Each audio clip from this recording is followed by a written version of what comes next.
of people out here. Fans traveled from near and far. They say it's worth hours waiting for. This pop-up shop is so powerful. Hundreds, if not thousands, have been lining up. You can't get them anywhere else. You can't buy this every day. I'm in Central Pay, I had a check wrist. I just bought my girl a new necklace. 1, 2, 3, 4, 5, 6. I take them all, don't matter what the price is. I said I'm sorry, mama, for my vices. You'll never understand what my life is. 1, 2, 3, 4, 5, 6. Shit, I'm checking off my bucket list. You try to give advice, I don't need it. Please allow me to introduce myself. I'm a man of wealth and taste. I've been around for a long, long year. Stole many a man's soul of faith.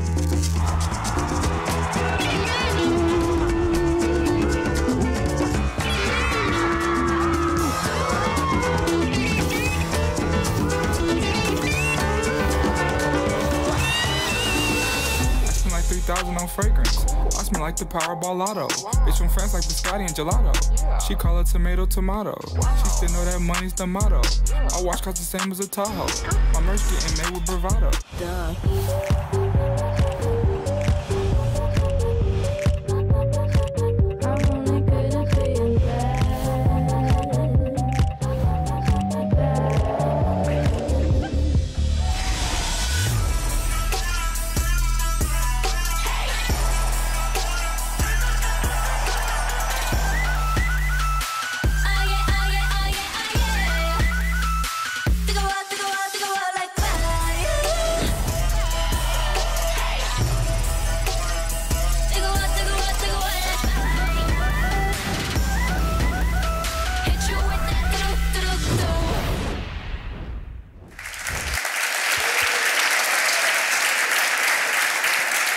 Good morning.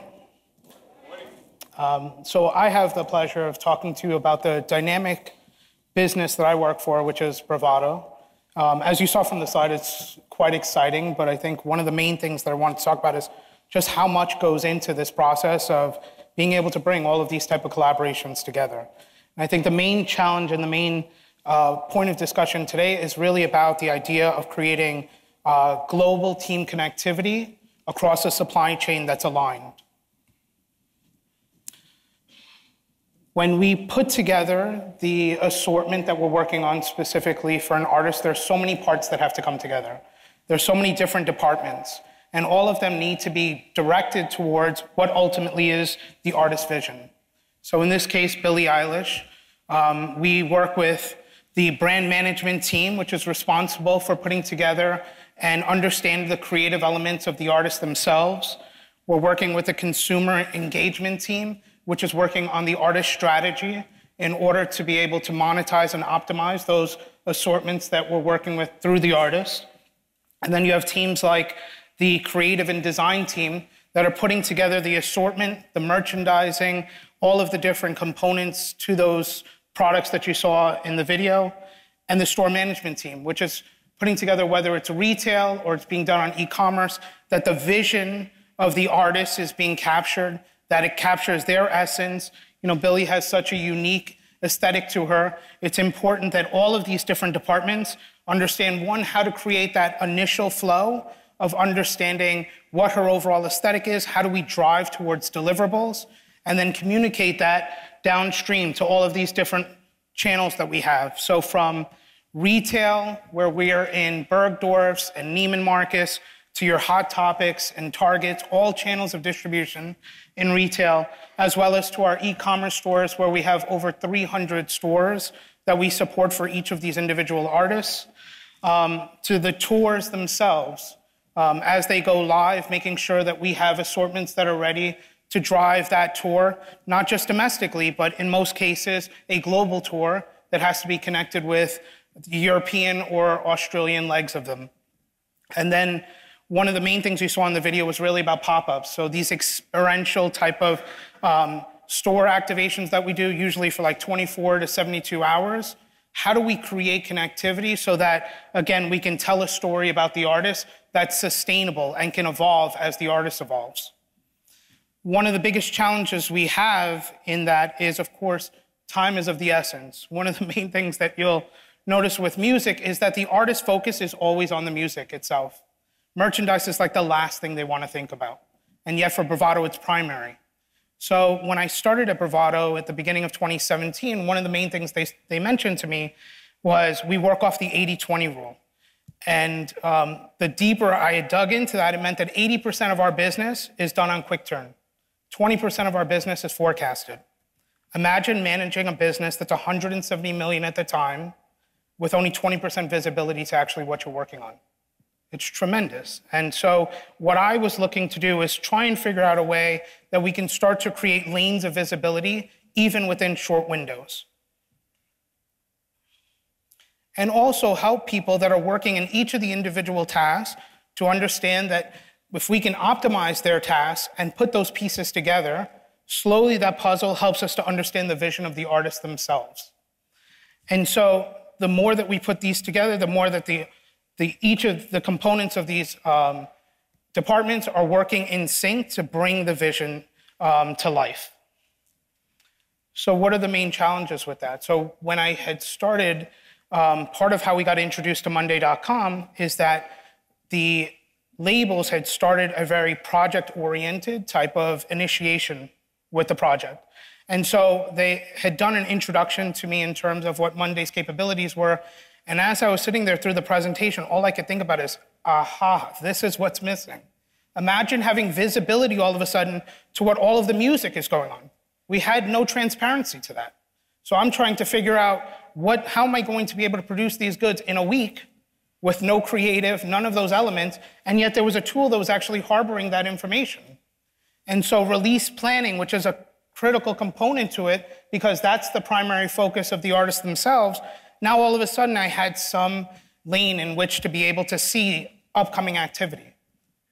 The other component too is we had cross-functional meetings, as many of us have, and what ends up happening is in those cross-functional meetings, you're only talking to the person that you have to hand off to. And you're excluding a lot of the other people that really need to be part of that meeting because they can work at the same time in terms of driving their deliverables. But a lot of times we think in terms of just moving it along in order to drive the process. And so part of this challenge of working within these small timeframes is this idea of how do you build calendar, right? It's almost to the concept of like Fashion Week. When you have Fashion Week, everyone just does whatever is necessary to get that line up and ready so that the assortment itself, when the actual runway comes together, is done. If you're working 24 hours, so be it. If you have to do rush at cost to move things across lanes, you'll do it. And it's not sustainable. And so the main thing we're looking to do is how do we calendarize the idea of having this speed to market model still, it's our reality, but how do we start to drive standard operating procedures within it?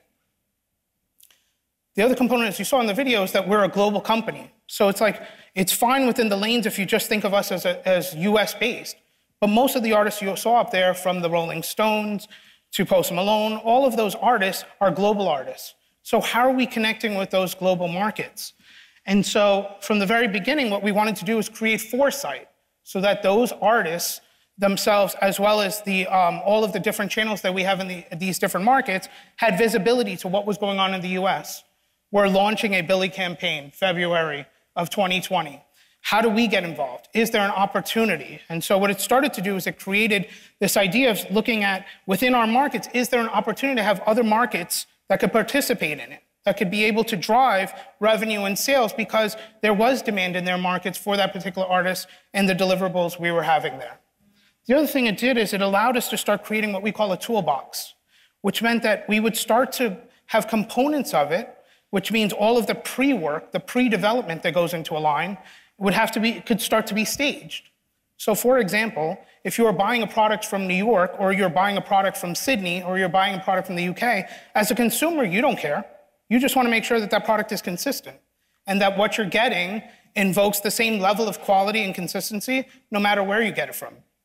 So by having this visibility, it allowed us to, if you will, put tools in the toolbox for success. And so we had a lot of this aligned. And then the main thing from a supply chain standpoint is how do we utilize and leverage all of these resources?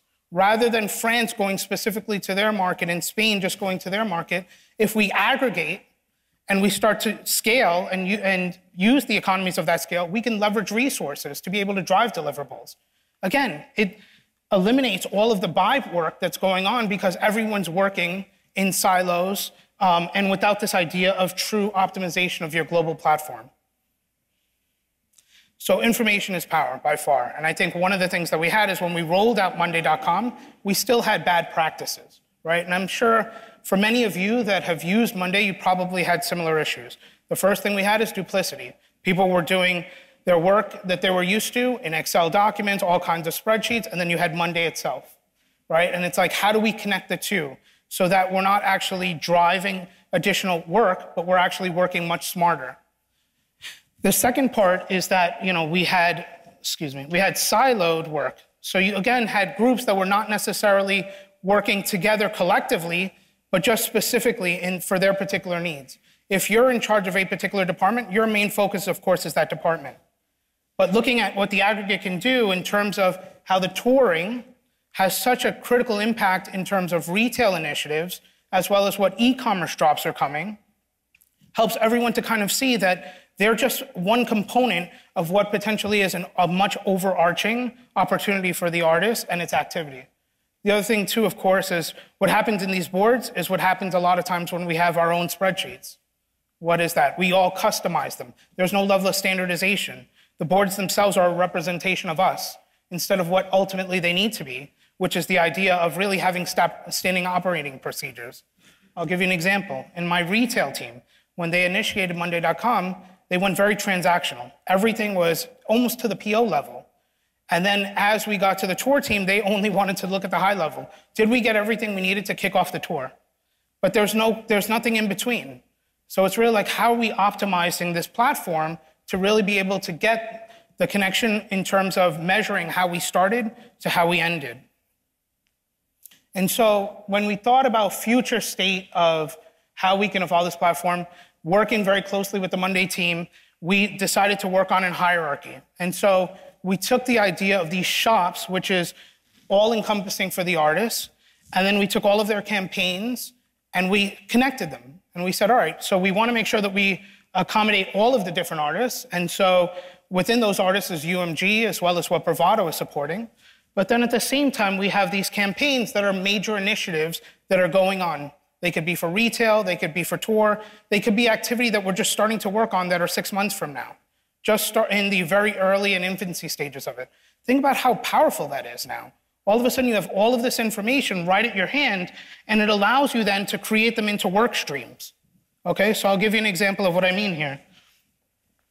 So for example, while we're working on, let's say, for example, getting our direct-to-consumer store up and running for a particular launch of product, the store ops team is working with the brand manager and its team to understand how does the overall store need to be laid out. The marketing team is working on what's the strategy as the store gets started in terms of to promote it. Is there social media behind it, which in most cases there are. And then the product team is working at the same time to help to build the assortment that gets merchandised into it. So you have all of these components that are now working together collectively and are helping to drive their activities, but they're working, although they're working simultaneously. So it isn't like the idea of handing off that we talked about earlier, but actually quite the opposite.